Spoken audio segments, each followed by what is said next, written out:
بسم اللہ الرحمن الرحیم۔ ابلیس کیا تھا اور کیا ہو گیا؟ ابلیس، جس کو شیطان کہا جاتا ہے، یہ فرشتہ نہیں تھا بلکہ ایک جن تھا جو آگ سے پیدا ہوا تھا، لیکن یہ فرشتوں کے ساتھ ساتھ ملا جلا رہتا تھا اور دربار خداوندی میں بہت مقرب اور بڑے بڑے بلند درجات و مراتب سے سرفراز تھا۔ حضرت کعب رضی اللہ تعالی عنہ کا بیان ہے، ابلیس 40,000 برس تک جنت کا خزانچی رہا اور 80,000 برس تک ملائکہ کا ساتھی رہا اور 20,000 برس تک ملائکہ کو واعظ سناتا رہا اور 30,000 برس تک مقربین کا سردار رہا اور 14,000 برس تک عرش کا طواف کرتا رہا۔ اور پہلے آسمان میں اس کا نام عابد، اور دوسرے آسمان میں زاہد، اور تیسرے آسمان میں عارف، اور چوتھے آسمان میں ولی، اور پانچویں آسمان میں تقی، اور چھٹے آسمان میں خازن، اور ساتویں آسمان میں عزازیل تھا۔ اور لوح محفوظ میں اس کا نام ابلیس لکھا ہوا تھا، اور یہ اپنے انجام سے غافل اور خاتمہ سے بے خبر تھا۔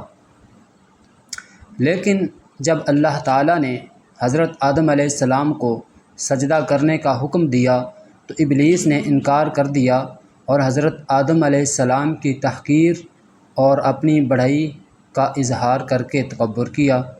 اسی جرم کی سزا میں خداوند عالم نے اس کو مردود بارگاہ کر کے دونوں جہان میں ملعون فرما دیا اور اس کی پیروی کرنے والوں کو جہنم میں عذاب نار کا سزاوار بنا دیا۔ چنانچہ قرآن مجید میں ارشاد ربانی ہوا، ترجمہ کنز ایمان، فرمایا، کس چیز نے تجھے روکا کہ تو نے سجدہ نہ کیا جب میں نے تجھے حکم دیا تھا؟ بولا، میں اس سے بہتر ہوں، تو نے مجھے آگ سے بنایا اور اسے مٹی سے بنایا۔ اللہ تعالیٰ نے فرمایا، تو یہاں سے اتر جا، تجھے نہیں پہنچتا کہ یہاں رہ کر غرور کرے، تو ہے ذلت والوں میں۔ بولا، مجھے فرصت دے اس دن تک کہ لوگ اٹھائے جائیں۔ فرمایا، تجھے مہلت ہے۔ بولا، تو قسم اس کی کہ تو نے مجھے گمراہ کیا، میں ضرور تیرے سیدھے راستے پر ان کی طاق میں بیٹھوں گا، پھر ضرور ان کے پاس آؤں گا، ان کے آگے اور پیچھے اور دائیں اور بائیں سے، اور تو ان میں اکثر کو شکر گزار نہ پائے گا۔ فرمایا، یہاں سے نکل جا۔ رد کیا گیا، راندہ ہوا، ضرور جو ان میں سے تیرے کہے پر چلا میں تم سب سے جہنم بھر دوں گا۔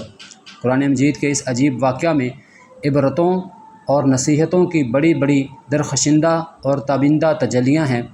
اس لیے اس واقعہ کو خداوند قدوس نے مختلف الفاظ میں اور متعدد طرز بیان کے ساتھ قرآن مجید کے 7 مقامات میں بیان فرمایا، یعنی سورہ بقرہ، سورہ اعراف، سورہ حجر، سورہ بنی اسرائیل، سورہ کہف، سورہ طٰہٰ، سورہ صاد میں اس دل ہلا دینے والے واقعہ کا تذکرہ مذکور ہے، جس سے ہمیں درس ہدایت ملتا ہے۔ اس واقعہ سے ایک بہت بڑا درس ہدایت تو یہ ملتا ہے کہ کبھی ہرگز اپنی عبادتوں اور نیکیوں پر گھمنڈ اور غرور نہیں کرنا چاہیے، اور کسی گناہ گار کو اپنی مغفرت سے کبھی مایوس نہیں ہونا چاہیے، کیونکہ انجام کیا ہوگا اور خاتمہ کیسا ہوگا عام بندوں کو اس کی کوئی خبر نہیں ہے، اور نجات و فلاح کا دار و مدار در حقیقت خاتمہ بالخیر پر ہی ہے۔ بڑے سے بڑا عابد اگر اس کا خاتمہ بالخیر نہ ہوا وہ جہنمی ہوگا، اور بڑے سے بڑا گناہ گار اگر اس کا خاتمہ بالخیر ہو گیا تو وہ جنتی ہوگا۔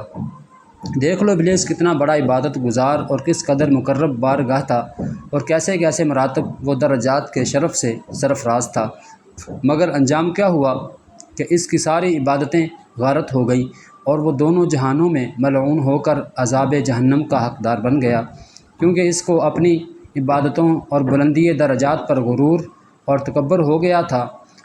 وہ اپنے انجام اور خاتمہ سے بالکل بے خبر تھا۔ حدیث مبارکہ میں ہے، ایک بندہ اہل جہنم کے اعمال کرتا رہتا ہے حالانکہ وہ جنتی ہوتا ہے، اور ایک بندہ اہل جنت کے عمل کرتا رہتا ہے حالانکہ وہ جہنمی ہوتا ہے، یعنی عمل کا اعتبار خاتموں پر ہے۔ خداوند کریم ہر مسلمان کو خاتمہ بالخیر کی سعادت نصیب فرمائے۔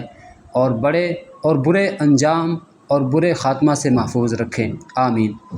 اس سے یہ بھی معلوم ہوا کہ عالم ہو یا جاہل، متقی ہو یا گناہ گار، ہر آدمی کو زندگی بھر شیطان کے وسوسوں سے ہوشیار اور اس کے فریبوں سے بچتے رہنا چاہیے، کیونکہ شیطان نے قسم کھا کر خدا کے حضور میں یہ اعلان کر دیا ہے کہ میں آگے پیچھے اور دائیں بائیں سے وسوسہ ڈال کر تیرے بندوں کو صراط مستقیم سے بہکاتا رہوں گا اور بہت سے بندوں کو خدا کا شکر گزار ہونے سے روک دوں گا۔ اللہ تعالی ہم سب کو شیطان کے شر سے محفوظ رکھے، آمین ثم آمین۔